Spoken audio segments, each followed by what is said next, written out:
Hello everyone, welcome to கல்வி TV. நான் உங்கள் ஆஷிக். இன்றைக்கி நம்ம ரெண்டு முக்கியமான நோட்டிஃபிகேஷன் பற்றி தான் பார்க்க போகிறோம். ஸோ ஃபஸ்ட்டு பஞ்சாப் நேஷ்னல் பேங்க்லேருந்து ஒரு நோட்டிஃபிகேஷன் வந்திருக்கு. அதுக்கப்புறமா மினிஸ்ட்ரி ஆஃப் டிஃபென்ஸ்க்கு கீழே இருக்கக்கூடிய பார்டர் ரோடு ஆர்கனைசேஷன் இருக்கு இல்லையா, அதிலேருந்து ஒரு நோட்டிஃபிகேஷன் வந்திருக்கு. இந்த ரெண்டு நோட்டிஃபிகேஷனில் என்னென்ன போஸ்டிங்ஸ்லாம் இருக்குது, எத்தனை வேக்கன்சி, யார் யாரெல்லாம் எலிஜிபிள், எக்ஸாமுடைய பேட்டர்ன் என்ன அப்படிங்கிற A to Z டீட்டெயில் நம்ம வந்து பார்க்கலாம். ஸோ நீங்கள் பேங்கிங் ஆஸ்பிரண்ட்டாக இருந்தாலும் சரி, இல்லை சென்ட்ரல் கவர்மெண்ட் எக்ஸாம்ஸ்க்கு ப்ரிப்பேர் பண்ணிக்கிட்டு இருக்க ஆஸ்பிரண்ட்டாக இருந்தாலும் சரி, இந்த செஷன் உங்களுக்கு ரொம்ப ரொம்ப பயனுள்ளதாக இருக்கும். அதனால் வீடியோவை ஃபஸ்ட்லேருந்து லாஸ்ட் வரை பாருங்கள். முதல்ல நமக்கு வந்திருக்க நோட்டிஃபிகேஷன் என்ன அப்படின்னா, Punjab national bank. So Punjab national பேங்க்குடைய லோக்கல் பேங்க் ஆஃபீஸர் LBO அப்படிங்கிற ஒரு போஸ்டிங் தான் வந்து ஃபஸ்ட் வந்திருக்கு. ஸோ நிறையா பேங்க்கில் வந்து பார்த்திங்க அப்படின்னா அந்த லோக்கல் பேங்க் ஆஃபீஸர் அப்படிங்கிற ஒரு போஸ்டிங் இருக்கும். இதுக்கு தனித்தனியாக ரெக்ரூட்மெண்ட் வந்து கண்டக்ட் பண்ணுவாங்க. இப்போது பஞ்சாப் நேஷ்னல் பேங்க்குடைய LBOக்கான நோட்டிஃபிகேஷன் வந்திருக்கு. இந்த நோட்டிஃபிகேஷன் எப்போது ரிலீஸ் ஆகிருக்கு அப்படின்னு பார்த்தீங்கன்னா 3/11 நவம்பர் 3ஆம் தேதி நமக்கு LBOக்கான பஞ்சாப் நேஷ்னல் பேங்க்குடைய LBOக்கான நோட்டிஃபிகேஷன் அஃபீஷியலாக ரிலீஸ் ஆகி அப்ளிகேஷனும் இந்த நவம்பர் 3ஆம் தேதி தான் ஸ்டார்ட் ஆகிருக்கு. இது அப்ளை பண்ணுறதுக்கான லாஸ்ட் டேட் எப்போ அப்படின்னா 23/11 நவம்பர் 23ஆம் தேதி லாஸ்ட் டேட். ஸோ யாரெல்லாம் இந்த எக்ஸாமுக்கு அப்ளை பண்ணுறதுக்கு விருப்பமாக இருக்கீங்களோ இந்த டேட்டுக்குள்ளே 23 நவம்பருக்கு நீங்கள் அப்ளை பண்ணிடுங்க. அதே மாதிரி உங்ககிட்ட எல்லா டாக்குமெண்ட்டும் ப்ராப்பராக இருக்குது அப்படிங்கிற பட்சத்தில் நீங்கள் இப்போவே அப்ளை பண்ண ஆரம்பிச்சிருங்க. ஏன்னா லாஸ்ட் டைமில் நமக்கு சர்வர் இஷ்யூ வரும். அதே மாதிரி பேமெண்ட்டில் ஏதாச்சும் இஷ்யூ, டாக்குமெண்ட் அப்லோட் பண்ணுறது இஷ்யூ அப்படிங்கிற மாதிரி எக்கச்சக்கமான இஷ்யூ வரும். ஸோ லாஸ்ட் டயத்தில் நம்ம பதறத்தை குறைக்கிறதுக்காக என்ன பண்ணுங்க அப்படின்னா, இப்போவே உங்ககிட்ட எல்லா டாக்குமெண்ட் இருந்துச்சு அப்படின்னா இப்போது கரண்ட்டில் அப்ளிகேஷன் ஓப்பனில் தான் இருக்குது. ஸோ இதுக்கான அப்ளிகேஷனை இது பண்ண ஆரம்பிச்சிருங்க. அதுக்கப்புறமா tentative date of online test, இது வந்து CBT தான், ஆன்லைனில் தான் உங்களுக்கு எக்ஸாம் இருக்கும். இந்த ஆன்லைன் டேட்டுக்கு இன்னும் டேட் எப்போ அப்படிங்கிறத ஃபைனலைஸ் பண்ணலை. ஸோ இன்னுமே தான் வந்து ஃபைனலைஸ் பண்ண போகிறாங்க. பட் அப்ராக்சிமேட்டாக இந்த எக்ஸாமுக்கான டேட் அப்படிங்கிறது எப்போ இருக்க போகுதுன்னா டிசம்பர் 2025 இல்லை ஜனவரி 2026. ஒன்று டிசம்பர் லாஸ்ட் வீக்கில், டிசம்பர் 20க்கு மேலே இருக்க வாய்ப்பு இருக்குது. இல்லைனா ஜனவரி ஃபஸ்ட் வீக்கில் இருக்கிறதுக்கு வாய்ப்பு இருக்குது. அது எப்போ அப்படிங்கிறத ஒரு 10 நாளைக்கு முன்னாடி நமக்கு அஃபிஷியலாக வந்து சொல்லுவாங்க. ஸோ இப்போதைக்கு எக்ஸாமுக்கான டேட் கன்ஃபார்ம் ஆகலை. டென்டேட்டிவாக எந்த மந்த்லேருந்து எந்த மந்த்துக்குள்ளே இருக்கலாம் அப்படிங்கிறத மட்டும் தான் சொல்லியிருக்காங்க. இது எல்லாமே முக்கியமான தினங்கள். அப்ளிகேஷன் நவம்பர் 3ஆம் தேதி ஓப்பன் ஆயிடுச்சு. லாஸ்ட் டேட் ரொம்ப ரொம்ப முக்கியம். லாஸ்ட் டேட் வந்து நோட் பண்ணிக்கோங்க, 23 நவம்பர் தான் இதுக்கான லாஸ்ட் டேட். அதே மாதிரி இதில் எக்ஸாமுக்கான ஃபீஸ், இந்த இதில் எக்ஸாமுக்கான ஃபீஸ் என்ன அப்படின்னு பார்த்தீங்கன்னா, நீங்கள் SC ST டிஃபரெண்ட்லி ஏபிள்டு இந்த கேட்டகரியில் இருந்தீங்க அப்படின்னா உங்களுக்கு ஒட்டுமொத்த ஃபீஸும், ஸோ நார்மல் ஃபீஸ் வந்து இப்போ 50 ரூபா ப்ளஸ் 18% GST சேர்த்து உங்களுக்கு 59 ரூபாய். இது வந்து இந்த கேட்டகரி மட்டும்தான். யாரெல்லாம் SC ST டிஃபரெண்ட்லி ஏபிள் இந்த கேட்டகரியில் இருக்காங்களோ அவங்களுக்கு 59 ரூபா ஃபீஸு. இது இல்லாமல் பேலன்ஸ் இருக்கக்கூடிய OBC கேட்டகரியோ இல்லை ஜென்ரல் கேட்டகரியோ இல்லை OC கேட்டகரியோ இருந்தீங்க அப்படின்னா உங்களுக்கான ஃபீஸ் அப்படிங்கிறது 1000 ரூபாய் ப்ளஸ் 18% GST. அப்போது 1180 ரூபாய், 1180 ரூபாய் அப்படிங்கிறது இந்த கேட்டகரிஸ்க்கு, OBCயில் யார் இருக்காங்களோ அவங்களுக்கு. அதே மாதிரி ஜென்ரல் கேட்டகரி இருப்பாங்க இல்லையா, இந்த ரெண்டு கேட்டகரிக்கான ஃபீஸ் அப்படிங்கிறது 1180 ரூபா. மித்த category SC ST differently abled இந்த மாதிரி கேட்டகரிக்கெலாம் பார்த்திங்க அப்படின்னா வெறும் 59 ரூபா தான் ஃபீஸு. ஸோ இந்த ஃபீஸ் அப்படிங்கிறது உங்களுக்கு ரீஃபண்ட் பண்ண மாட்டாங்க.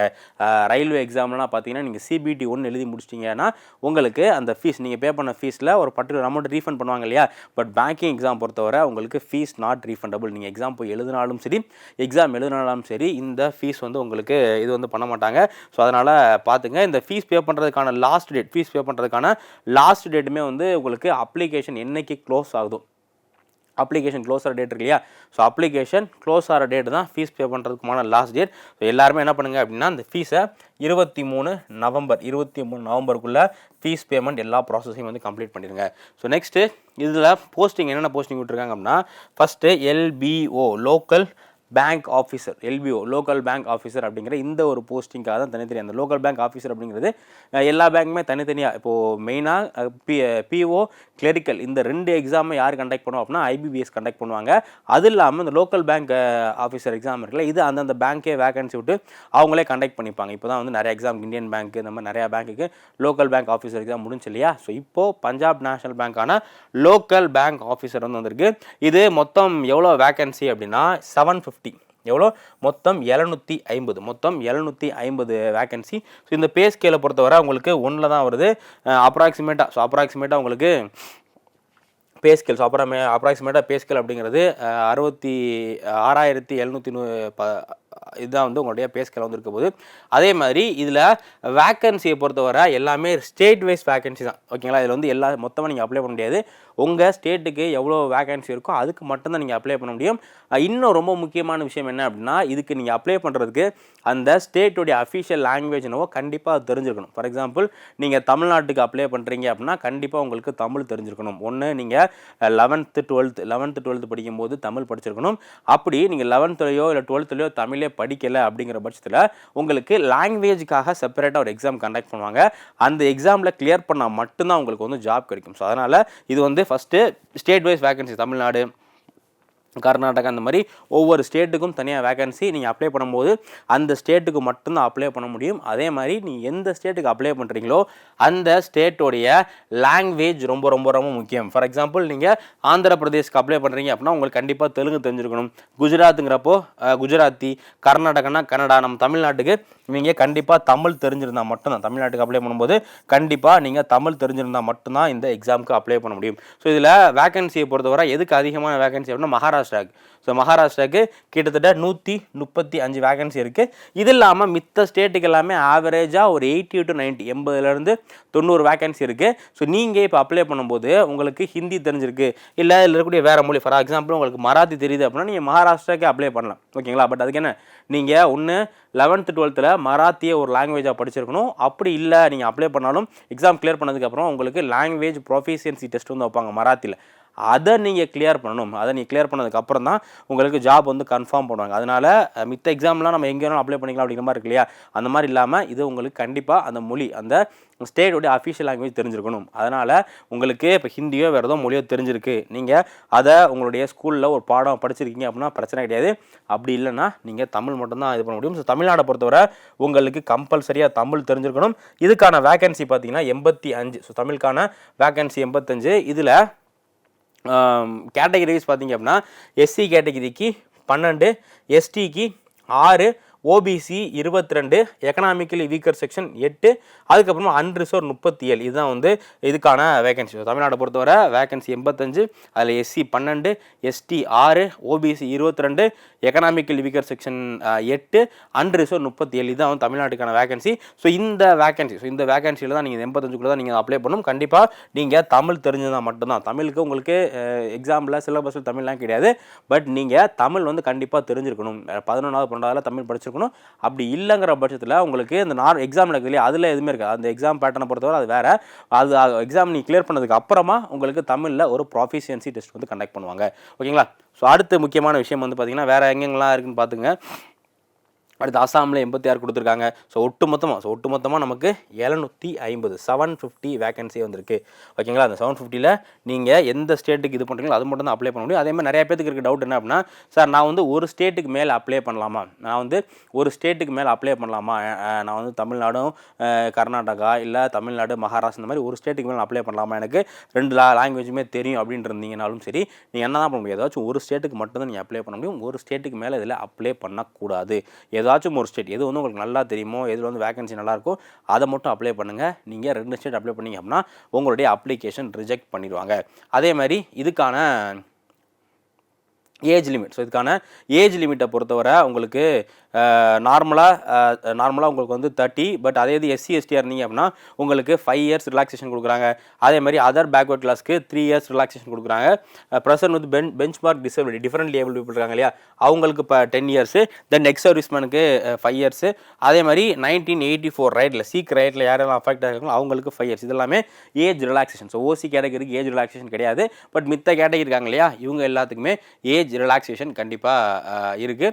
ஸோ இதில் நார்மல் ஏஜ் லிமிட்டை பொறுத்தவரை நார்மலாக ஓசி கேட்டகரி இருக்காங்கல்ல, ஜென்ரல் கேட்டகரிக்கான ஏஜ் லிமிட் அப்படிங்கிறது மினிமம் 20 வயசு. நீங்கள் எந்த கேட்டகரியாக இருந்தாலும் சரி, ஜென்ரல் கேட்டகரியாக இருக்கட்டும், இல்லை எஸ்சி கேட்டகரியாக இருக்கட்டும், இல்லை எஸ்டி கேட்டகரியாக இருக்கட்டும், எந்த கேட்டகரியில் வந்தீங்க அப்படின்னாலும் உங்களுக்கான மினிமம் ஏஜ் லிமிட் இருக்கு இல்லையா, அந்த மினிமம் ஏஜ் லிமிட் எவ்வளோ? ஸோ மினிமம் ஏஜ் லிமிட் அப்படிங்கிறது 20 தான் வந்து minimum age limit. Maximum age limit 30. இந்த 30 அப்படிங்கிற ஏஜ் லிமிட் யாருக்காக? இது வந்து ஜென்ரல். ஸோ ஜென்ரல் கேட்டகரி இருக்காங்க இல்லையா, அவங்களுக்கான ஏஜ் லிமிட் வந்து 30. இது இல்லாமல் மித்த கேட்டகரிஸ்க்கு ஏஜ் லிமிட் இருக்குது. அப்போது உங்களுக்கு ஸோ நீங்கள் வந்து எஸ்சி எஸ்டியாக இருந்தீங்க அப்படின்னா உங்களுக்கு 35 வரை எழுதிக்கலாம். அதே மாதிரி ஓபிசி நான் கிரிமினலில் இருந்தீங்க அப்படின்னா நீங்கள் 3 வருஷம் எக்ஸ்ட்ரா, அப்போ 33 வயசு வரை எழுதிக்கலாம். தென் டிஃபரெண்ட்லி ஏபிள்டு பீப்புள் இருக்காங்க, மாற்றுத்திறனாளிகள் இருக்காங்க அப்படின்னா அவங்க எத்தனை வயசு எழுதிக்கலாம், அவங்க 40 வரை. அதே மாதிரி எக்ஸ் சர்வீஸ்மேனுக்கு 35. இதுதான் வந்து ரிலாக்ஸேஷன். ஸோ இந்த அஃபிஷியல் ஏஜ் அப்படிங்கிறது இது யாருக்கு மட்டும்தான், இது வந்து ஓசி கேட்டகரி, ஜென்ரல் கேட்டகரி அப்படின்னா ஓசி கேட்டகரிக்கு மட்டும்தான். அதே மாதிரி ரொம்ப ரொம்ப முக்கியமான விஷயம் என்ன அப்படின்னா எஜுகேஷன் குவாலிஃபிகேஷன். எஜுகேஷனை பொறுத்தவரை நீங்கள் பர்டிகுலராக இந்த டிகிரி தான் முடிச்சிருக்கணும், இதுதான் முடிச்சிருக்கணும் அப்படிங்கிற எந்த விதமான கண்டிஷன்ஸ் எதுவுமே வந்து கிடையாது. எஜுகேஷன் குவாலிஃபிகேஷன்ஸை பொறுத்தவரை நீங்கள் ஏதோ ஒரு டிகிரி முடிச்சிருக்கலாம். அது எந்த டிகிரி வேணாலும் இருக்கலாம். நீங்கள் இன்ஜினியரிங் முடிச்சிருக்கலாம், இல்லைனா வந்து பிஎஸ்சி முடிச்சிருக்கலாம், இல்லை எம்காம் பிகாம் இந்த மாதிரி ஏதோ ஒரு டிகிரி வந்து முடிச்சிருந்தால் போதுமானது. பட் என்ன ஒரு கண்டிஷன்னா நீங்கள் முடிச்ச டிகிரி வாங்கினா பல்கலைக்கழகம் இருக்குல்ல, அது நம்ம யூஜிசினால் அங்கீகரிக்கப்பட்ட ஒரு பல்கலைக்கழகமாக இருக்கணும். அந்த பல்கலைக்கழகத்தில் நீங்கள் டிகிரி வாங்கியிருந்தால் மட்டும்தான் உங்களுக்கு இதுக்கு வந்து எலிஜிபிள். ஸோ அதனால் அதை வந்து பார்த்துங்க. அதே மாதிரி candidate must possess a valid mark sheet degree certificate that he is graduate on the day he register and indicate the percentage of mark. So அந்த டிகிரி அதே மாதிரி அந்த டிகிரியில் எவ்வளோ மார்க் வாங்கியிருக்கேன் அப்படிங்கிற எல்லா விஷயத்தையுமே நீங்கள் அப்ளை பண்ணணும். அதே மாதிரி ஃபைனல், நான் வந்து இப்போ தான் ஃபைனல் இயர் படிக்கிறேன், அப்ளை பண்ணலாமா அப்படின்னா அப்ளை பண்ண முடியாது. ஏன்னா இந்த போஸ்டிங் எல்லாத்துக்குமே உங்களுக்கு ஒரு சில எக்ஸ்பீரியன்ஸ் வந்து கேட்டிருக்காங்க. அது என்ன அப்படிங்கிறத நான் பார்க்கலாம். அதுக்கடுத்து ரொம்ப முக்கியமான விஷயம் என்ன அப்படின்னா must be proficiency in reading, writing, speaking. நீங்கள் எந்த ஸ்டேட்டுக்கு அப்ளை பண்ணுறீங்களோ அந்த ஸ்டேட்டுடைய லோக்கல் லாங்குவேஜ் இருக்கு இல்லையா, அந்த லோக்கல் லாங்குவேஜை உங்களுக்கு வாசிக்க தெரியணும். அந்த லோக்கல் லாங்குவேஜை உங்களுக்கு வாசிக்க தெரியணும். அதே மாதிரி அதில் எழுத தெரியணும். அதுக்கப்புறமா அதை வந்து பேச தெரியணும். இப்போ நிறைய பேர்த்துக்கு ஹிந்தி பேசுவாங்க, ஆனால் ஹிந்தி எழுதுறதோ இல்லை ஹிந்தியை வாசிக்கிறதோ தெரியாது. அதே மாதிரி மலையாளம் பேசுவாங்க, பட் மலையாளத்தை வாசிக்கிறதோ இல்லை மலையாளத்தை எழுதுறதோ தெரியாது. அந்த மாதிரி கூடாது. உங்களுக்கு ஒரு மொழி நீங்கள் சூஸ் பண்ணுறீங்க, அந்த ஸ்டேட்டோட லாங்குவேஜ் இருக்குது அப்படின்னா அந்த லாங்குவேஜை உங்களுக்கு எழுதுறதுக்கு, படிக்கிறதுக்கு, அதே மாதிரி பேசுகிறதுக்கு மூணுமே தெரிஞ்சிருக்கணும். என்னென்னா உங்களுக்கு அந்த மொழியில் ரீடிங்கு, ரைட்டிங்கு, ஸ்பீக்கிங் இது எல்லாமே வந்து கண்டிப்பாக தெரிஞ்சிருக்கணும். சப்போஸ் அப்படி தெரியலை ஆனால் நீங்கள் எக்ஸாம் கிளியர் பண்ணிட்டீங்க அப்படின்னா உங்களுக்கு என்ன பண்ணுவாங்க, உங்களுக்கு வந்து மறுபடியும் ஒரு டெஸ்ட் வைப்பாங்க, லாங்குவேஜ் ப்ரொஃபிஷியன்சி டெஸ்ட்னு சொல்லிட்டு. அதுக்குன்னு தனியாக சிலபஸ் இருக்குது. அந்த டெஸ்ட்டில் நீங்கள் கிளியர் பண்ணால் மட்டும்தான் உங்களுக்கு போஸ்டிங் கிடைக்கும். நீங்கள் என்ன தான் வந்து எக்ஸாம் கிளியர் பண்ணிட்டாலும் லாங்குவேஜ் ப்ரொஃபிஷியன்சி டெஸ்ட் நீங்கள் வந்து கிளியர் பண்ணல, நீங்கள் வந்து 11th 12th அந்த லாங்குவேஜ் படிச்சிங்கன்னா ஓகே. அப்படி படிக்கலைன்னா நீங்கள் கண்டிப்பாக லாங்குவேஜ் ப்ரொஃபிஷியன்சி டெஸ்ட் அப்படிங்கிற ஒரு டெஸ்ட்டை நீங்கள் கிளியர் பண்ணணும். ஓகேங்களா? ஸோ அடுத்து இதுதான் ரொம்ப ரொம்ப முக்கியம்.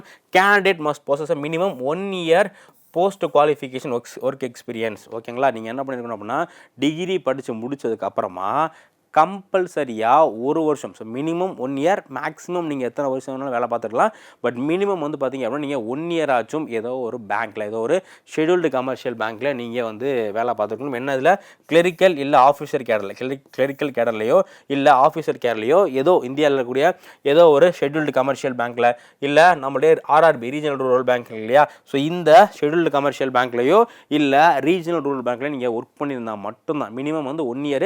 என்ன போஸ்டிங்கில் நீங்கள் கிளரிக்கல் போஸ்டிங்கில் ஒர்க் பண்ணியிருந்தாலும் சரி, இல்லை ஆஃபீஸர் கேட்டகரியில் இருக்கக்கூடிய எந்த போஸ்டிங்கில் ஒர்க் பண்ணியிருந்தாலும் சரி, பட் நீங்கள் என்ன பண்ணணும், கண்டிப்பாக ஏதோ ஒரு ஷெட்யூல்டு கமர்ஷியல் பேங்க்கில் இல்லை regional rural bank, scheduled commercial bank இல்லை ரீஜனல் ரூரல் பேங்க்கில் நீங்கள் கண்டிப்பாக 1 year ஒர்க் பண்ணியிருக்கணும். அப்படி ஒர்க் பண்ணி எக்ஸ்பீரியன்ஸ் இருந்து எக்ஸ்பீரியன்ஸ் சர்டிஃபிகேட் வச்சுருந்தால் மட்டும்தான் நீங்கள் இந்த போஸ்டிங் எழுத முடியும். நான் இப்போ தான் ஃபைனல் முடிச்சிருக்கேன், நான் எழுதலாமா அப்படின்னா நீங்கள் எழுத முடியாது. நீங்கள் இப்போ தான் ஃபைனல் முடிச்சிருக்கீங்க அப்படின்னா கண்டிப்பாக முடியாது. நீங்கள் கண்டிப்பாக ஏதோ ஒரு டிகிரி முடிச்சிருக்கணும். நீங்கள் ஒரு இதில் கிளரிக்கல்லையோ இல்லை ஆஃபீஷியல் கேட்டர்லையோ வேலை பார்த்துருந்தால் மட்டும்தான் எழுத முடியும். ஓகேங்களா? ஸோ அடுத்து for all candidate of this fee 500, amount 400 shall be refunded duly deducting by bank charge applicable first stage of CBT. இப்போ ஃபஸ்ட் ஸ்டேஜில் நீங்கள் இது பண்ணிட்டீங்க அப்படின்னா உங்களுக்கு அந்த அமௌண்ட் வந்து இது பண்ணிடுவாங்க. அப்படியே அதே மாதிரி இதில் வந்து மித்த கேட்டகரிக்கும் 250 வந்து உங்களுக்கு ரீஃபண்ட் பண்ணிடுவாங்க. ஸோ அடுத்து எக்ஸாம் ஸ்ட்ரக்சர். ஸோ எக்ஸாம் ஸ்ட்ரக்சரை பொறுத்தவரை இதில் என்ன ஸ்ட்ரக்சர் அப்படின்னா ஃபஸ்ட்டு ஆன்லைன் ரிட்டன் டெஸ்ட். உங்களுக்கு ஃபஸ்ட் ஸ்டேஜ் என்ன அப்படின்னா ஆன்லைன் ரிட்டன் டெஸ்ட் இருக்கும். அடுத்து ரெண்டாவதாக லோக்கல் ப்ரொஃபிஷியன்சி டெஸ்ட் அப்படிங்கிற ஒரு டெஸ்ட் இருக்குது. அடுத்து மூன்றாவதாக ஸ்க்ரீனிங் டெஸ்ட்டு. இந்த நாலாவது வந்து பார்த்திங்க அப்படின்னா பர்சனல் இன்டர்வியூ. மொத்தம் வந்து உங்களுக்கு 3 ஸ்டேஜ். ஃபஸ்ட்டு ஸ்டேஜ் என்ன, ஸோ ஃபஸ்ட்டு வந்து உங்களுக்கு ஆன்லைனில் கம்ப்யூட்டர் பேஸ்டு எக்ஸாம் வந்து கண்டக்ட் பண்ணுவாங்க, அதுக்கு பேர் தான் ஆன்லைன் ரிட்டன் டெஸ்ட் அப்படிங்கிறது. அடுத்து ரெண்டாவதாக லோக்கல் ப்ரொஃபிஷியன்சி டெஸ்ட் அப்படிங்கிற இந்த டெஸ்ட் வந்து ரெண்டாவது கேட்டகரி. தென் மூன்றாவது வந்து பார்த்திங்கன்னா screening test. So screening test அப்படிங்கிறது வந்து 3வது, 4வது பர்சனல் இன்டர்வியூ. இது மொத்தம் 4 கேட்டகரி வந்து இது பண்ணுறாங்க. இதில் ஒவ்வொரு கேட்டகரிக்கும் தனியாக சிலபஸ் எல்லாமே இருக்குது. இப்போது இதில் first category online written test இருக்கு இல்லையா? இந்த ஆன்லைன் ரிட்டன் டெஸ்ட்டை பொறுத்தவரை அவங்க அப்ளிகேஷன் அப்ளை பண்ணுறீங்க இல்லையா, அதில் யாரெல்லாம் எலிஜிபிள் கேண்டிடேட்டோ அவங்கள மட்டும்தான் இந்த ஆன்லைன் ரிட்டன் டெஸ்ட்டுக்கு வந்து கால் ஃபார் பண்ணுவாங்க. இந்த ஆன்லைன் ரிட்டன் டெஸ்ட்டை பொறுத்தவரை ஃபஸ்ட்டு உங்களுக்கு என்ன இருக்குன்னா, first reasoning and computer aptitude இருக்கு இல்லையா, இதில் உங்களுக்கு 25 கேள்விகள், 25 மதிப்பெண்கள். ஓகேங்களா? 25 கொஷின்ஸ்க்கு 25 நம்பர் ஆஃப் கொஷின்ஸ் என்ன அப்படின்னா 25 மார்க்கு. இது என்ன, ரீசனிங் அண்டு கம்ப்யூட்டர் ஆப்டிடியூட். அடுத்து டேட்டா அனாலிசிஸ் அண்ட் இன்டர்பிரிட்டேஷன் அப்படிங்கிற இதில் வந்து உங்களுக்கு 25 கொஷின், அதே மாதிரி 25 மார்க்கு. அதுக்கப்புறமா இங்கிலீஷ் லாங்குவேஜ் இருக்கு இல்லையா, ஸோ இங்கிலீஷ் லாங்குவேஜில் உங்களுக்கு 25 கேள்வி, 25 மதிப்பெண்கள். குவான்டிடேட்டிவ் ஆப்டிடியூட், ஸோ குவான்டிடேட்டிவ் ஆப்டிடியூடில் 25 கேள்விகள், 25 மதிப்பெண்கள். அதுக்கப்புறமா ஜென்ரல் எக்கனாமி பேங்கிங் அவேர்னஸில் மொத்தம் 50 கேள்விகள், 50 மதிப்பெண்களுக்கு. ஸோ இதில் டைம் பார்த்தீங்க அப்படின்னா செக்ஷனல் டைம் தான் கொடுப்பாங்க. ஸோ ஃபஸ்ட்டு ரீசனிங்க்கு வந்து 35 நிமிஷம் டைம் கொடுக்குறாங்க. அடுத்து டேட்டா அனலிட்டிக்ஸ்க்கு வந்து 35%, இங்கிலீஷ் லாங்குவேஜுக்கு 25, குவான்டிடேட்டிவ் ஆப்டிடியூடுக்கு 35, எக்கனாமி பேங்கிங் அவேர்னஸ் இருக்கு இல்லையா, ஸோ அதுக்கு உங்களுக்கு 50. இதுதான் வந்து பார்த்தீங்க அப்படின்னா உங்களுக்கான டைமிங். செக்ஷனல் டைமிங் தான், ஒட்டுமொத்த டைமிங் இது இல்லாமல் ஒவ்வொரு செக்ஷனுக்கும் தனியாக டைமிங். அந்த டைமிங்கை நீங்கள் அந்த பர்டிகுலர் செக்ஷனுக்கு மட்டும்தான் யூஸ் பண்ண முடியும். அது அடுத்த செக்ஷனுக்கு கேரி ஃபார்வர்ட் ஆகாது. செக்ஷனல் டைமிங் வந்து இதில் இது பண்ணுறாங்க. அதே மாதிரி கண்டிப்பாக இதில் செக்ஷனல் கட் ஆஃபும் வந்து இருக்கும். ஓகேவா? ஸோ இதில் சென்டரை பொறுத்தவரை நீங்கள் தமிழ்நாட்டில் எழுதுறீங்க அப்படின்னா தமிழ்நாட்டுக்கான சென்டர் சென்னையில் இருக்குது. அதே மாதிரி கோயம்புத்தூர், திருச்சி, மதுரை, சேலம், நாகர்கோவில், கன்னியாகுமரி, விருதுநகர். ஸோ மொத்தம் தமிழ்நாட்டில் ஃபஸ்ட்டு சென்னை, 2வது கோயம்புத்தூர், 3வது திருச்சி, 4வது மதுரை, 5 சேலம், 6 நாகர்கோவில், 7 விருதுநகர். ஸோ மொத்தம் வந்து தமிழ்நாட்டில் 7 சென்டர் இருக்குது. இந்த 7 சென்டரில் ஏதோ ஒரு சென்டர் நீங்கள் சூஸ் பண்ணிக்கலாம். இது சென்டரை பொறுத்தவரை கொஞ்சம் கம்மி தான். மித்த எக்ஸாம்ஸ்லாம் வந்து ஆல்மோஸ்ட் எல்லா டிஸ்ட்ரிக்ஸ்லையுமே சென்டர் வச்சுருப்பாங்க. பட் இதில் கொஞ்சம் சென்டர் வந்து கம்மி தான். மொத்தம் தமிழ்நாட்டில் 7 சென்டர் மட்டும் தான் இருக்குது. இந்த 7 சென்டரில் உங்களுக்கு எது வந்து நியர்பையில் இருக்கோ அந்த சென்டரை நீங்கள் வந்து சூஸ் பண்ணிக்கலாம். ஓகேங்களா? ஸோ இதுதான் வந்து இந்த நோட்டிஃபிகேஷனோடையது. ஸோ இந்த நோட்டிஃபிகேஷனை பொறுத்தவரை இது வந்து கண்டிப்பாக நீங்கள் எக்ஸ்பீரியன்ஸ் முடிச்சிருக்கணும். 1 இயர் எக்ஸ்பீரியன்ஸ் வந்து பேங்கிங்கில் குறிப்பாக ஷெட்யூல்டு கமர்ஷியல் பேங்க்லேயோ இல்லை ரீஜனல் ரூரல் பேங்க்லேயோ உங்களுக்கு எக்ஸ்பீரியன்ஸ் இருந்தால் மட்டும்தான், மினிமம் 1 இயர் எக்ஸ்பீரியன்ஸ் இருந்தால் மட்டும்தான் இதுக்கு நீங்கள் அப்ளை பண்ண முடியும். ஸோ அதனால் அதை கொஞ்சம் பார்த்துங்க. அதே மாதிரி இதுக்கான முக்கியமான டேட் எப்போ அப்படின்னா, லாஸ்ட் டேட் 23 நவம்பர் 2025 அப்படிங்கிறது தான் இந்த எக்ஸாமுக்கான லாஸ்ட் டேட். ஸோ நீங்கள் அந்த டேட்டுக்குள்ளே அப்ளை பண்ண ஆரம்பிச்சிருங்க. இதோட சிலபஸை பொறுத்தவரை நார்மலாக பேங்கிங்கில் எக்ஸாமுக்கு என்னென்ன சிலபஸ் இருக்கோ அதே தான். பட் என்ன பிரச்சனை, உங்களுக்கு இதில் லாங்குவேஜ் வந்து ரொம்ப ரொம்ப முக்கியம். ஸோ லாங்குவேஜ் ப்ரொஃபிஷியன்சி டெஸ்ட்டு, அதே மாதிரி இன்டர்வியூ பொறுத்தவரை ஒரு பர்சனாலிட்டி டெஸ்ட் மாதிரி தான் இருக்கும். ரொம்ப இன்டெப்த்தெல்லாம் உங்களுக்கு இருக்காது. ஜஸ்ட்டு ஏன்னா நீங்கள் ஆல்ரெடி ஒர்க் எக்ஸ்பீரியன்ஸ் இருந்திருக்கீங்க, அதே மாதிரி ப்ரிலிம்ஸ்லாம் கிளியர் பண்ணிருக்கனால உங்களுக்கு இன்டர்வியூவில் ரொம்ப இன்டெப்த்தெல்லாம் கேட்க மாட்டாங்க. ஜஸ்ட்டு உங்களுடைய ப்ரொஃபைல் வச்சு பேசிக்கான விஷயங்கள் தான் கேட்பாங்க. அதனால் யாரெல்லாம் பேங்கிங் ஆஸ்பிரண்ட் இருக்கீங்களோ இந்த எக்ஸாமுக்கு நீங்கள் அப்ளை பண்ணுங்கள். இது மறுபடியும் நீங்கள் ஃபைனல் இயர் படிச்சுட்டு இருக்கீங்க அப்படின்னா இந்த எக்ஸாமுக்கு அப்ளை பண்ண முடியாது. அதே மாதிரி நீங்கள் வந்து ஒர்க் எக்ஸ்பீரியன்ஸ் இல்லை அப்படின்னாலும் இதுக்கு அப்ளை பண்ண முடியாது. ஸோ அதனால் யாரெல்லாம் அதுக்கு எலிஜிபிளோ இந்த எக்ஸாமுக்கு அப்ளை பண்ண ஆரம்பிச்சிருங்க. அடுத்து நம்ம பார்க்க போகிற ஒரு முக்கியமான எக்ஸாம் என்ன அப்படின்னா, நம்ம மினிஸ்ட்ரி ஆஃப் டிஃபென்ஸ் இருக்கு இல்லையா, நம்ம மினிஸ்ட்ரி ஆஃப் டிஃபென்ஸ் கீழே இருக்கக்கூடிய பார்டர் ரோடு ஆர்கனைசேஷனுடைய ஜென்ரல் ரிசர்வ் இன்ஜினியர் ஃபோர்ஸ் அப்படிங்கிற இந்த ஒரு போஸ்டிங் வந்து வந்திருக்கு. இது வந்து பார்டர் ரோடு ஆர்கனைசேஷன். இவங்க தான் இந்தியாவுடைய பார்டர் ஏரியா இருக்கு இல்லையா, அதில் எல்லாமே வந்து ரோடு இன்ஃப்ராஸ்ட்ரக்சர் பில்ட் பண்ணுறதுக்கான ஒரு முக்கியமான அமைப்பு. இவங்களுடைய ஜென்ரல் ரிசர்வ் இன்ஜினியர் ஃபோர்ஸ் அப்படிங்கிற இதுக்கான ஒரு வேக்கன்சி இப்போது வந்திருக்கு. ஸோ இதை பொறுத்தவரை இதுக்கான அப்ளிகேஷன் எப்போது வந்துச்சு அப்படின்னா 11 அக்டோபர் 11 இதுக்கான அப்ளிகேஷன் வந்து வந்துருச்சு. பட் இது அப்ளை பண்ணுறதுக்கான லாஸ்ட் டேட் கொஞ்சம் லாங்காகவே கொடுத்துருக்காங்க.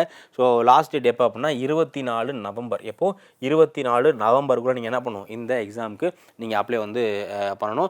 அதே மாதிரி ஒவ்வொரு சில ஸ்டேட்ஸ்க்கு அருணாச்சல் பிரதேஷ், மிசோரம் இந்த மாதிரி எதெல்லாம் வந்து பார்டர் ஸ்டேட்டாக இருக்கோ அதுக்கு அப்ளை பண்ணுறதுக்கான லாஸ்ட் டேட் இன்னும் எக்ஸ்டெண்ட் பண்ணியே கொடுத்துருக்காங்க. ஓகேங்களா? ஸோ அதுக்கு யாரெல்லாம் வந்து இதில் கொடுத்துருக்க ஸ்டேட்ஸ்க்காக அப்ளை பண்ணுறீங்களோ அதுக்கு வந்து உங்களுக்கு 9 டிசம்பர் வரை டைம் வந்து வந்து இருக்குது. So all application will be received centrally by GREFA. இவங்களுடைய சென்டர் வந்து எங்கே இருக்குது அப்படின்னா பூனே இருக்குது. அதுக்கு தான் நம்ம அப்ளை பண்ணணும். ஸோ யாரெல்லாம் அதில் எலிஜிபிளோ அவங்களுக்கு என்ன பண்ணுவாங்க, அவங்களுக்கு திரும்ப கால் லெட்டர் வந்து கண்டக்ட் வந்து பண்ணுவாங்க. கால் லெட்டர் வந்து நமக்கு சென்ட் பண்ணுவாங்க. ஸோ அது ரொம்ப ரொம்ப முக்கியம். அதே மாதிரி இந்த இதில் ஏஜ் எல்லாமே வந்து கொடுத்துருக்காங்க, அதை பார்க்கலாம். ஸோ ஃபஸ்ட்டு இதில் என்னென்ன போஸ்டிங் கொடுத்துருக்காங்க அப்படின்னா, முதல்ல வெஹிக்கிள் மெக்கானிக், என்னது வெஹிக்கிள் மெக்கானிக் அப்படிங்கிற இந்த ஒரு போஸ்டிங். அதுக்கப்புறமா வந்து பெயிண்டர், MSW பெயிண்டர், அதுக்கப்புறமா வந்து DES அப்படிங்கிற இந்த 3 போஸ்டிங் வந்து கொடுத்துருக்காங்க. இதில் போஸ்டிங் வந்து லாஸ்ட் இயர் என்ன பேக்லாக் இருந்திருக்கோ அதையும் ஒரு சிலர் ஆட் பண்ணியிருக்காங்க. அதே மாதிரி புதுசாகவும் வந்து கொண்டு வந்திருக்காங்க. ஸோ இதில் யாரெல்லாம் வந்து வெஹிக்கிள் மெக்கானிக் இருக்காங்களோ அவங்களுக்கு என்னென்ன போஸ்டிங் அப்படின்னா, கரண்ட்டில் மொத்தம் வந்து 324. ஓகேவா, எதுக்கு வெஹிக்கிள் மெக்கானிக்கு மொத்தம் 320 நாள். இந்த வெஹிக்கிள் மெக்கானிக்கு இந்த வருஷம் பேக்லாக் எதுவுமே வந்து கிடையாது. ஸோ 181 கரண்ட் வேகன்சி வந்து பார்த்திங்க அப்படின்னா அன்ரிசர்வ்க்கு 181, அதே மாதிரி SCக்கு 145, STக்கு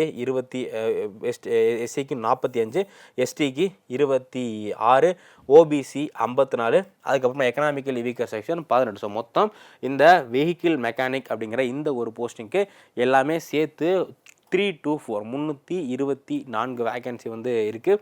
அதே மாதிரி பெயிண்டருக்கு வந்து பார்த்திங்க அப்படின்னா கரண்ட்டில் வந்து மொத்தம் 12 போஸ்டிங். கரண்ட்டில் மொத்தம் 12 போஸ்டிங். அதே மாதிரி பேக்லாகில் ஒரு போஸ்டிங். கரண்ட்டில் பொறுத்தவரை அன்ரிசர்வ்க்கு வந்து வேகன்சியே கிடையாது. ஒன்லி SCக்கு 3 இருக்குது, STக்கு 1, OBCக்கு 8. ஸோ இது மட்டும் தான் வந்து இது மொத்தம் 12. அதே மாதிரி பேக்லாகில் வந்து பார்த்திங்க அப்படின்னா SCக்கு 1 இருக்குது.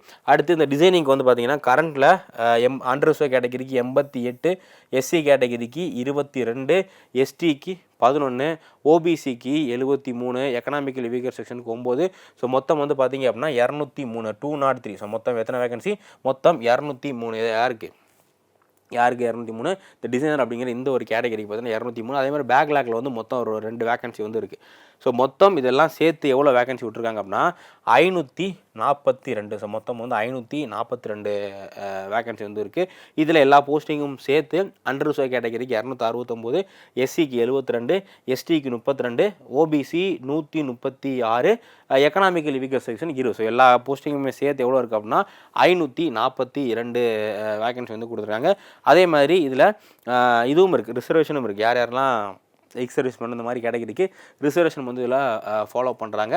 இதோடைய ஏஜ் லிமிட்டை பொறுத்தவரை ஜென்ரல் கேட்டகரியாக இருக்கீங்க அப்படின்னா உங்களுக்கான ஏஜ் லிமிட் அப்படிங்கிறது 18லேருந்து 27. ஸோ 18லேருந்து 27 அப்படிங்கிறது தான் வந்து ஜென்ரல் கேட்டகரிக்கான ஏஜ் லிமிட்டு. அதே மாதிரி ஒரு சில கேட்டகரி OBC, SC, ST இந்த மாதிரி கேட்டகரி இருக்காங்க இல்லையா, இவங்களுக்கு ஏஜில் ரிலாக்ஸேஷனும் வந்து கொடுத்துருக்காங்க. ஸோ இதில் அன்ரிசர்வ் கேட்டகரி இருந்தீங்க அப்படின்னா நீங்கள் எப்போ பிறந்திருக்கணும்? 1998, 1998லேருந்து 2007. இது எல்லாமே நவம்பர் தான் கால்குலேட் பண்ணுவாங்க. ஸோ நவம்பர் 24 நவம்பர் 1998லேருந்து 24 நவம்பர் 2007 இந்த கேட்டகரிக்கு நீங்கள் வந்து பிறந்திருக்கணும். இது வந்து அன்ரிசர்வ் கேட்டகரிக்கு. அதே மாதிரி OBC கேட்டகரியாக இருக்கீங்க அப்படின்னா நீங்கள் 1995 1995லேருந்து 2007 பிறந்திருக்கணும். SC ST கேட்டகரியாக இருக்கீங்க அப்படின்னா 1993லேருந்து 2007 வரை. ஸோ 2007 அப்படிங்கிறது காமன். இந்த 18 வயசு அப்படிங்கிறது மினிமம் ஏஜ் அப்படிங்கிறது காமன். ஸோ மேக்ஸிமம் தான் என்ன அது 27. அதுக்கப்புறமா வந்து ஓபிசிக்கு வந்து ஒரு 3 இது வந்து எக்ஸ்ட்ரா 27, 30, 35, 27, 30, 35. ஓகேங்களா? ஸோ நீங்கள் அண்டர் இருக்கும்போது 27 வயசு, இதுக்கு வந்து 30, தென் 35. இதுதான் வந்து ஏஜ் லிமிட். ஸோ நீங்கள் வந்து எந்த கேட்டகரியில் வரீங்க அப்படிங்கிறத பார்த்து உங்களுடைய ஏஜ் லிமிட்டை நீங்கள் முடிவு பண்ணிக்கலாம். ஸோ அடுத்து இந்த ரிலாக்ஸேஷன் பார்த்தோம் இல்லையா, 5 அண்டர்சர்வ்க்கு வந்து ரிலாக்ஸேஷன் கிடையாது. இதில் 5, 3. தென் கவர்மெண்டோட எம்ப்ளாயாக இருக்கீங்க அப்படின்னா உங்களுக்கு 45, ஒரு சில கேட்டகரியில் 45, 43, 40 இந்த மாதிரி வந்து கொடுக்குறாங்க. அதே மாதிரி எக்ஸ் சர்வீஸ்மேனுக்கும் உங்களுக்கு இது இருக்குது. ஓகேவா? ஸோ இப்போது இதில் எக்ஸாமினேஷனுக்கான ஃபீஸ் எவ்வளோ வாங்குறாங்க அப்படின்னா, general candidate and economical weaker section, general category economical weaker section இருக்காங்க இல்லையா, இவங்களுக்கான எக்ஸாம் ஃபீஸ் அப்படிங்கிறது 50 ரூபாய். எங்கள் எக்ஸாம் ஃபீஸ் அப்படிங்கிறது 50 ரூபாய். அதேமாதிரி ஓபிசி கேட்டகரி இருக்காங்களா அவங்களுக்கும் வந்து 50 ரூபாய். SC STக்கு ஃபீஸே கிடையாது. ஃபீஸ் ரொம்ப கம்மி தான். ஜென்ரல் கேட்டகரிக்கு, எக்கனாமிக்கல் வீக்கர் செக்ஷனுக்கு, OBC இந்த 3 கேட்டகரிக்குமே ஃபீஸ் அப்படிங்கிறது 50 ரூபா. But SC ST then physically challenge இருக்காங்கல்ல, இவங்களுக்கு எக்ஸாம் ஃபீஸ் எதுவுமே வந்து கிடையாது. எக்ஸாம் ஃபீஸ் வந்து 0. ஸோ இதான் வந்து எக்ஸாம் ஃபீஸ்க்கான முக்கியமானது. இந்த எக்ஸாம் பொறுத்தவரை உங்களுக்கு எக்ஸாமுக்கான ப்ராசஸ் பார்த்தீங்கன்னா, ஃபஸ்ட்டு உங்களுக்கு ரிட்டன் டெஸ்ட் இருக்குது. நீங்கள் வந்து என்ன பண்ணுவோம், உங்களுக்கு ரிட்டன் டெஸ்ட் வந்து கண்டக்ட் பண்ணுவாங்க. அதுக்கடுத்து 2வது ஃபிசிக்கல் எஃபிஷியன்சி டெஸ்ட். இது நம்ம இந்த போலீஸ் எக்ஸாமுக்கு, மிலிட்ரி எக்ஸாமுக்குலாம் ஃபிசிக்கல் டெஸ்ட் கண்டக்ட் பண்ணுறாங்க. அதே மாதிரி ஃபிசிக்கல் எஃபிஷியன்சி டெஸ்ட் அப்படிங்கிற ஒரு டெஸ்ட் வந்து கண்டக்ட் பண்ணுறாங்க. அதுக்கடுத்து ப்ராக்டிக்கல் டெஸ்ட்டு, தென் ஏஜ் ப்ளஸ் எக்ஸ்பீரியன்ஸ். இதுதான் வந்து இதை பொறுத்தவரை முக்கியமான விஷயம். ஸோ இதில் நீங்கள் வெஹிக்கிள் மெக்கானிக் அப்படிங்கிற இந்த போஸ்ட்டுக்கு அப்ளை பண்ணுறீங்க அப்படின்னா நீங்கள் உங்களுக்கான எஜுகேஷன் குவாலிஃபிகேஷன் நீங்கள் ஃபஸ்ட்டு மெட்ரிகுலேஷன் ஃப்ரம் ரெகனைஸ் பண்ணி கண்டிப்பாக மெட்ரிகுலேஷன் முடிச்சிருக்கணும். Then certificate of mechanic in motor vehicle diesel and heat engine இதில் வந்து சர்டிஃபிகேட் முடிச்சிருக்கணும். அதே மாதிரி possessing certificate of mechanic in internal combustion engine tractor from industrial or training institute. இதில் ரெண்டா ஃபஸ்ட்டு இந்த கேட்டகரி, அடுத்து இல்லைன்னா அது 2, அடுத்து 3வது என்ன அப்படின்னா நீங்கள் ஹேவிங் ஏ பாஸ் எடுத்த defence trade certification from an army institute. ஏதோ ஒரு ஆர்மி இன்ஸ்டியூஷனில் நீங்கள் இந்த இதுக்கான கோர்ஸ் வந்து முடிச்சிருந்தீங்க அப்படின்னா வெஹிக்கிள் மெக்கானிக் அப்படிங்கிற இந்த ஒரு போஸ்டிங்க்கு நீங்கள் எலிஜிபிள். அதே மாதிரி பெயிண்டருக்கு வந்து பெயிண்டிங்கில் ஏதோ ஒரு சர்டிஃபிகேஷன் கோர்ஸ், நீங்கள் சர்டிஃபிகேஷன் கோர்ஸ் வந்து கண்டிப்பாக வந்து முடிச்சிருக்கணும். அதே மாதிரி டிசைனருக்கு வந்து பார்த்தீங்க அப்படின்னா இதுலேயும் அந்த மோட்டார் வெஹிக்கிள் இந்த மாதிரியான இதில் கண்டிப்பாக சர்டிஃபிகேஷன் முடிச்சிருக்கணும். ஸோ இது எல்லாத்துக்குமே நீங்கள் அந்த பர்டிகுலர் விஷயத்தில் ஃபார்மலாக படிச்சிருக்கணும் அப்படிங்கிற அவசியம் கிடையாது. உங்களோட சர்டிஃபிகேட் கோர்ஸ் இருந்துச்சு அப்படின்னா நீங்கள் அப்ளை பண்ணலாம். அதே மாதிரி இதுக்கு அப்ளை பண்ணுறதுக்கு ஆன்லைனில் எதுவுமே கிடையாது. இந்த நோட்டிஃபிகேஷனில் பார்த்தீங்க அப்படின்னா உங்களுக்கு ஒரு ஃபார்ம் கொடுத்துருப்பாங்க, அப்ளிகேஷன் ஃபார்ம் கொடுத்துருப்பாங்க. அந்த அப்ளிகேஷன் ஃபார்மை ஃபில் பண்ணி நீங்கள் பூனே இருக்கக்கூடிய இந்த ஹெட் ஆஃபீஸ்க்கு நீங்கள் அனுப்புனீங்க அப்படின்னா நீங்கள் செலக்டட் அப்படிங்கிற பட்சத்தில் உங்களுக்கு எக்ஸாம் எழுதுறதுக்கான கால் ஃபாரம் வரும். ஸோ அப்போது அதுக்கடுத்து நீங்கள் என்ன ரிட்டன் எக்ஸாம் கண்டாக எழுதணும். அதே மாதிரி உங்களுக்கு ஃபிசிக்கல் எக்ஸாமும் இருக்கும். ஸோ ஃபிசிக்கல் எக்ஸாமும் நீங்கள் வந்து அட்டன் பண்ணுற மாதிரி இருக்கும். இதெல்லாம் முடிச்சாதான் உங்களுக்கு இந்த எக்ஸாமுக்கான இது கிடைக்கும். ஸோ யாரெல்லாம் இன்னும் இந்த எக்ஸாமுக்கு அப்ளை பண்ணலையோ இப்போவே அப்ளை பண்ண ஆரம்பிச்சிருங்க. ஸோ லாஸ்ட் டைம் வரை நீங்கள் வெயிட் பண்ணிட்டு இருக்க வேணாம். லாஸ்ட் டைம் வந்து நமக்கு ஏன்னா இது வந்து போஸ்டல் அப்படிங்கிறதுனால நமக்கு போஸ்ட் பெரிசாக இருக்குது, டிலே ஆகலாம், நிறைய இஷ்யூ வந்து இருக்கிறதுக்கு வாய்ப்பு இருக்குது. அதனால நீங்கள் இப்போவே வந்து எக்ஸாம் வந்து இது பண்ண ஆரம்பிச்சிருங்க. அது எக்ஸாம் சிலபஸ் அப்படிங்கிறது நார்மலாக நம்ம ஜிஎஸ் இந்த மாதிரி ரொம்ப சிம்பிளாக தான் இருக்கும். ஸோ அதனால் யாரெல்லாம் வந்து பெயிண்டர் கேட்டகரியில் அதே மாதிரி வெஹிக்கிள் மெக்கானிக் அப்படிங்கிற இந்த கேட்டகரியில் இருக்கீங்களோ ஸோ இந்த எக்ஸாம் அப்படிங்கிறது உங்களுக்கு ரொம்ப பயனுள்ளதாக இருக்கும். ஸோ அப்போது இன்றைக்கி நம்ம வந்து 2 எக்ஸாம் பற்றி பார்த்துருக்கோம். ஒன்று என்ன அப்படின்னா நம்ம பஞ்சாப் நேஷ்னல் பேங்க்குடைய லோக்கல் பேங்க் ஆஃபீஸர் அப்படிங்கிற ஒரு போஸ்டிங். ஸோ இதுக்கு நீங்கள் ஸ்டேட் வைஸ் மட்டும்தான் அப்ளை பண்ண முடியும். இது அப்ளை பண்ணுறதுக்கு கண்டிப்பாக உங்களுக்கு அந்த ஸ்டேட்டுடைய அஃபிஷியல் லாங்குவேஜ் தெரிஞ்சிருந்தால் மட்டும்தான் நீங்கள் அப்ளை பண்ண முடியும். ஓகேங்களா? ஏன்னா இதில் வந்து லாங்குவேஜ் ப்ரொஃபிஷியன்சி டெஸ்ட் அப்படிங்கிற ஒரு டெஸ்ட்டும் வந்து நமக்கு கண்டக்ட் பண்ணுறாங்க. அதே மாதிரி பார்டர் ரோடு ஆர்கனைசேஷன் அப்படிங்கிறதுல பெயிண்டரு, அதுக்கப்புறமா வெஹிக்கிள் மெக்கானிக், டிசைனர் அப்படிங்கிற அந்த 3 போஸ்டிங் இருக்குது. ஸோ நீங்கள் இதில் எதுக்கு அப்ளை பண்ணணுமோ அப்ளை பண்ணுங்கள். இது ரெண்டுமே நல்ல ஒரு ஹை பேயிங் ஜாப் தான். ஸோ அதனால் உங்கள் தெரிஞ்ச நபர்களுக்கும் இந்த விஷயத்தை பற்றி நீங்கள் ஷேர் பண்ணுங்கள். நம்ம அடுத்த எபிசோடில் வேறு ஒரு கரண்ட் அஃபேர்ஸ் டாப்பிக்கோட மீட் பண்ணலாம். Thank you case, thank you.